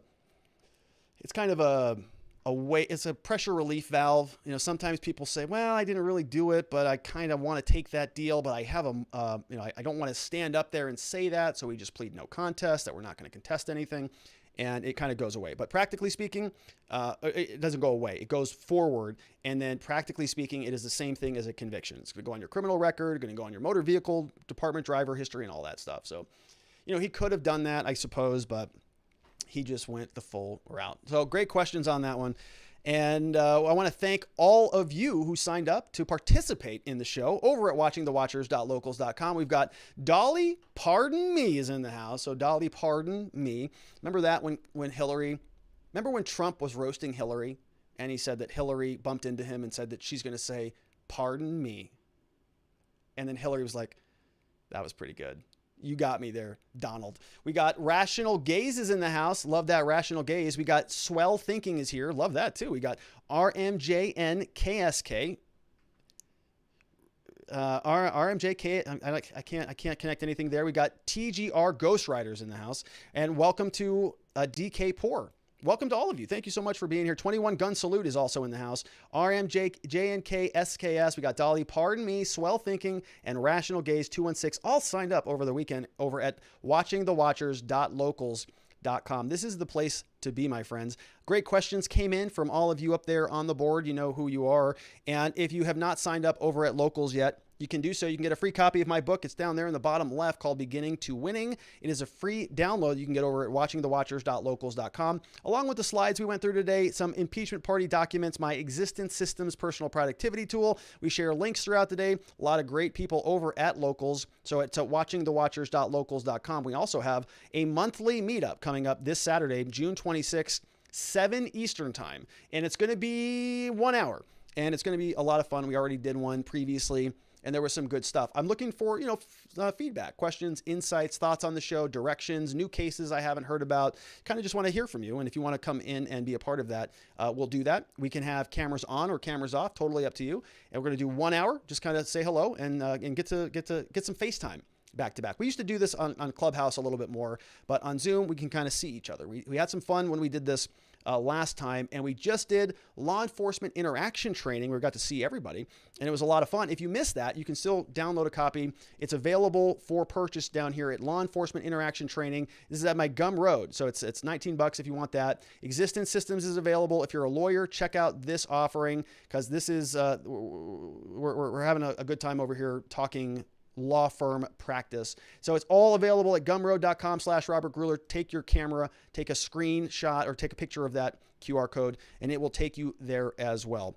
And lastly, but not leastly, before we get out of here, I am a criminal defense attorney, of course, here at the R&R Law Group. We are located in Scottsdale, and we love to help good people facing criminal charges. We help with all sorts of things like traffic tickets, felony offenses, drug charges, DUI charges, the list goes on. But our mission is to help good people in difficult situations find safety, clarity, and hope in their cases, and beyond that in their lives. And we're really passionate about what we do. You know, we talk a lot of politics here on the show, but every day we got a whole team of people here that are helping people step by step, walking them through the system and making sure that they're getting the best outcomes so that they can move forward with their lives. So if you happen to know anybody in the state of Arizona that is in this situation and needs some help, we would be honored and humbled if you sent them our direction. So we have the opportunity to help. We offer free case evaluations. Come into the office. We can do it over the phone. We can do it via email, text, whatever. All of the information is down in the description below. And the phone number is right there, small, but you can see it, 480-787-0394 for a free case evaluation, or take a picture of that QR code and it will launch you right over to our website where we can get you scheduled and have a conversation with you about what the next steps should be. So that is it for me, my friends. We are going to be back here, same time, same place tomorrow. I'm not sure where I'm going to be. I'm going to see how the air conditioning is doing, if that's fixed or not. But it's a little bit warm out there, but we're going to carry on with the show. No question about it. We're going to just steamroll ahead. And I want you to be here and be a part of that. So it's going to be here at 4 p.m. Arizona time, which is Pacific time, 5 p.m. Mountain, 6 p.m. Central, 7 p.m. on that East Coast. And for that one Florida man out there, everybody else, have a wonderful evening. Sleep well. I'll see you right back here tomorrow. Bye-bye.